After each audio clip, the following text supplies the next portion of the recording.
कोई सुविधा नहीं, कोई फैसिलिटी नहीं, कोई आर्मी नहीं, कोई પોલીસ નહીં। જ્યારે મોટા મોટા નેતા આવે કોઈ વીઆઈપી માટે પાછળ કેટલી ગાડી ઉપર હેલિકોપ્ટર તેનાથી હાલે છે, ટેક્સ પે કરે છે એના ઉપર નથી। વીઆઈપી માટે જે સર્વિસ છે એ આ લોકો માટે કેમ નથી? હું નીચે આર્મી કેમ્પમાં ચિલ્લાઈને કહેતી હતી કે ઉપર કેટલા લોકો જખમી છે, તમે લોકો જલ્દી કંઈક કરો। અમે ઉપરથી પડતા આખડતા નીચે ઉતરતી હજી ઉપર કોઈ ફેસિલિટી ગઈ નહોતી। ઉપર આટલું બધું થઈ ગયું હતું, નીચે આર્મીને ખબર કેમ ન પડી કે ઉપર આ થઈ ગયું છે? આતંકવાદી અમારી સામે આવીને ગોળી મારી જાય છે, હિન્દુ મુસલમાનને અલગ કરીને હિન્દુના બધા ભાઈઓને ગોળી મારી છે। તો આપણી આર્મી કરે છે શું?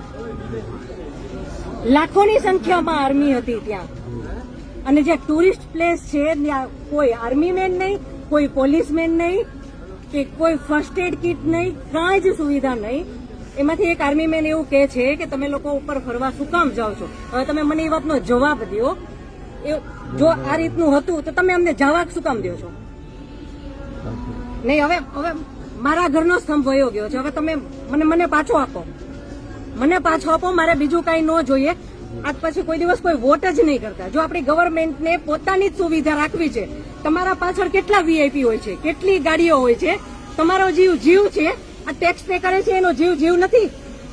આ છોકરાઓનું શું, આનું ભવિષ્ય શું? આને ડોક્ટર બનાવી છે, આને એન્જિનિયર બનાવો છો, હું કઈ રીતે બનાવીશ? નહીં, મને ન્યાય જોઈએ, મારા છોકરાનું ફ્યુચર ખરાબ ન થવું જોઈએ। આટલા વર્ષની સર્વિસમાં એને ટેક્સ તમે કટ કરીને તમે સેલરી આપો છો ને, અને ઉપર જતા અમે કઈ પણ વસ્તુ ખરીદીએ છીએ, ક્યાંય જઈએ છીએ, ફરીથી ટેક્સ, ટોલ ટેક્સ, બધા ટેક્સ તમે અમારી પાસેથી લ્યો છો। તો મારા ઘરવાળાને જયારે જરૂર હતી ત્યારે કોઈ ફેસિલિટી નથી મળી, મને એનો ન્યાય જોઈએ। તમે લોકો અહીંયા જ રહ્યો, તમે કહો મને કે તમે શું કરશો એના માટે। આ એક નહીં, આના જેવા જેટલા ભાઈઓ બધા નિર્દોષ હતા, બધાને આવડા છોકરા હતા। નહીં, સરકાર ખાલી કહે છે કે અમે કરશું, આ બધું બની ગયું, આ બધાને હોસ્પિટલ ખબર નહીં શું ફેસિલિટી મળી ન મળી। બીજે દિવસે આટલો કરફ્યુ, આટલી રોડ બંધ, રોડ ઉપર 100-200 જ્યાં જોઈને ઢગલા। નહીં સર, નહીં, સાંભળો, તમારે સાંભળવું પડશે।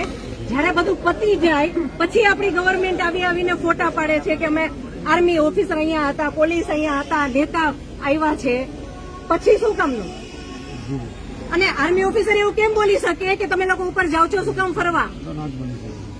અને ત્યાં એક બોલ્યો તો બાકીના બધા સાંભળતા હતા, તો કોઈ કઈ ત્યારે કેમ ન બોલ્યું? અમે ત્યારે એમ બોલ્યા કે આર્મી મુર્દાબાદ કે આર્મી હાય હાય, તો અમને પકડીને કેમ અંદર ફેંકી દે છે?